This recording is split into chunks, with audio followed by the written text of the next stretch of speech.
وقال نسوة في المدينة امرأة العزيز تراود فتاها عن نفسه قد شغفها حبا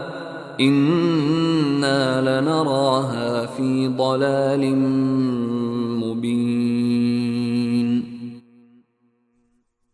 اور شہر میں کچھ عورتیں یہ باتیں کرنے لگیں کہ عزیز کی بیوی اپنے نوجوان غلام کو ورغلا رہی ہے،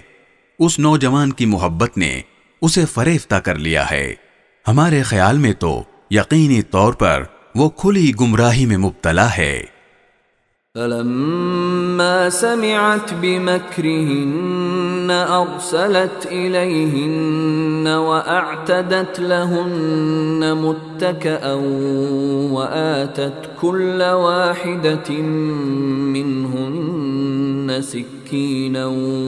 وقالت اخرج عليهن فلما رأينه أكبرنه وقطعن أيديهن وقلن حاش لله ما هذا بشرا إن هذا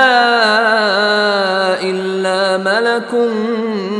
كريم۔ چنانچہ جب اس عزیز کی بیوی نے ان عورتوں کے مکر کی یہ بات سنی تو اس نے پیغام بھیج کر انہیں اپنے گھر بلوا لیا اور ان کے لیے ایک تکیوں والی نشست تیار کی اور ان میں سے ہر ایک کے ہاتھ میں ایک چاقو دے دیا اور یوسف سے کہا کہ ذرا باہر نکل کر ان کے سامنے آ جاؤ۔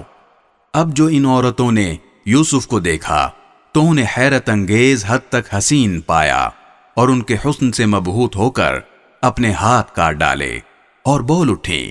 کہ حاشا للہ، یہ شخص کوئی انسان نہیں ہے، ایک قابل تکریم فرشتے کے سوا یہ کچھ اور نہیں ہو سکتا۔